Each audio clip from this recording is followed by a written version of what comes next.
it cut off. We're not listening to God and what He tells us to do. We're basically just doing what we want to do. And, you know, I'm going to read some of this commentary because his foolish relationship with a Canaanite man, and he went down from his brethren, withdrew for a time from this society and his father's family, and then he got to be intimately acquainted with Hira or Dolomite. This is what he was doing what he wasn't supposed to do. So basically, that's like being a saved person, hanging out with unsaved people.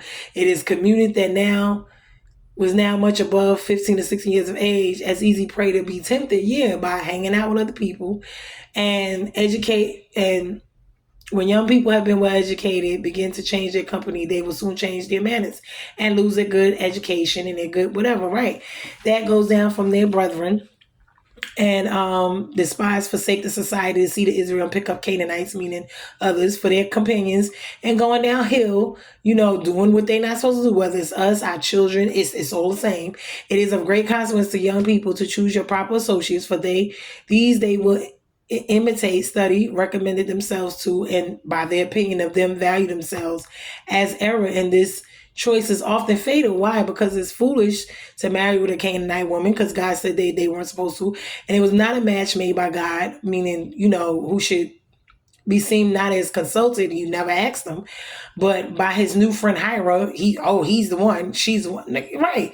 Many have been drawn into marriages scandalous and perilous to themselves and their families by keeping bad company, growing familiar with bad people, one wicked league entanglements, men in one another. Let young people be admonished by this to take their good parents' advice before their best friends, and be advised by them and not by flatterers who wheedle them to prey upon them, right?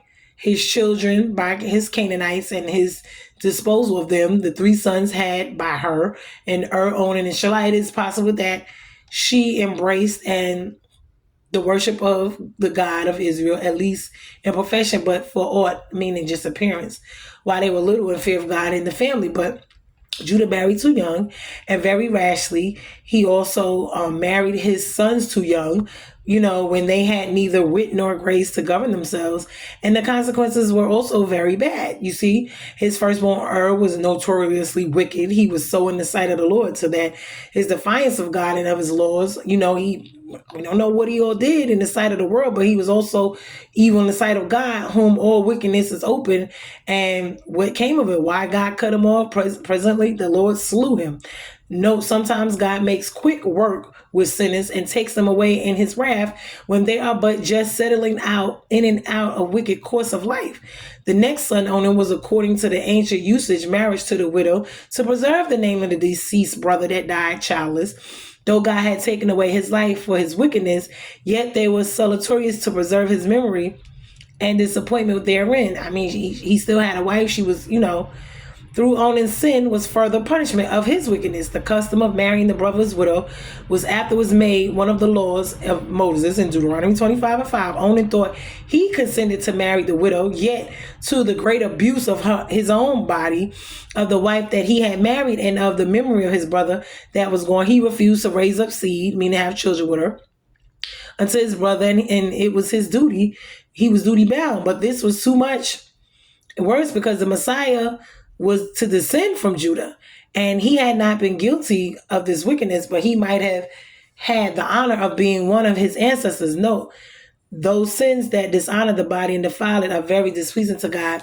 Evidences of vile affection. Shelah, the 3rd son, was reserved for the widow, yet with design that he should not marry so young, as his brothers had done, lest he died also. But some think that Judah never intended to marry Shelah to Tamar, probably not, but unjustly suspected her to have been the death of his former 2 sons, which were her husbands, whereas it was their own wickedness that slew them, and then sent her to the father's house with a charge to remain a widow.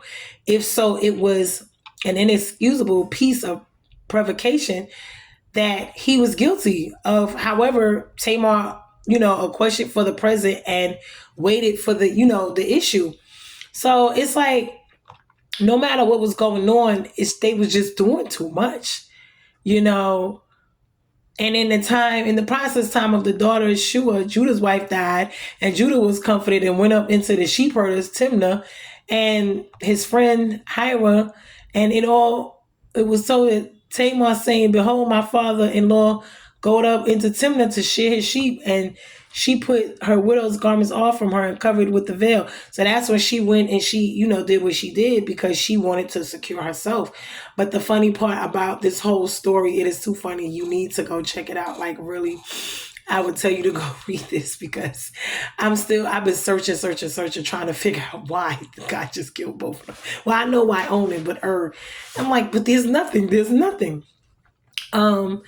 But this is so funny because even though this is Judah's family and this account of everything, it would be a wonder that out of Jacob's sons, would come Jesus, who would be, our savior. He still came from this. Mind you, Jesus, the big thing about him was he was born not of, of a virgin and not of fornication or sin.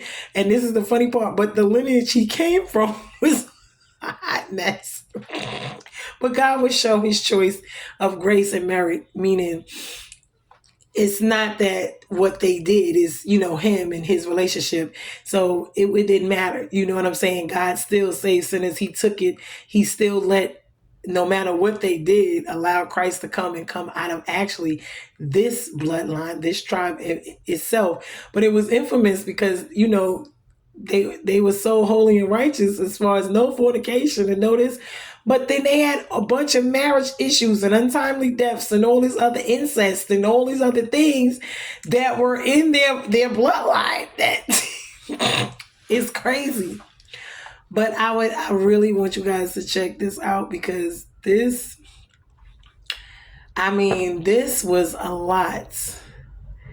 And not being favored, by God is something else. And then being favored, by God is something else. And as we can see, whenever people was not obeying or they were just evilly wicked, whether it was outwardly or inwardly, because God knows people's hearts, even though, they can walk around and act like they're, and so he chooses his own, based off of those things.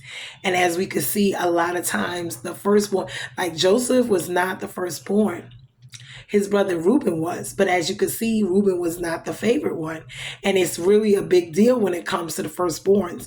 And we're going to get into that as well. I want to get into that one in the next one. But when it comes to the first one, there's a lot with the firstborn, the blessings that is. But God, sometimes he didn't choose the firstborn. That was the firstborn. And if we see a lot, because it's who they were as people, he knew that their hearts were, and who they were.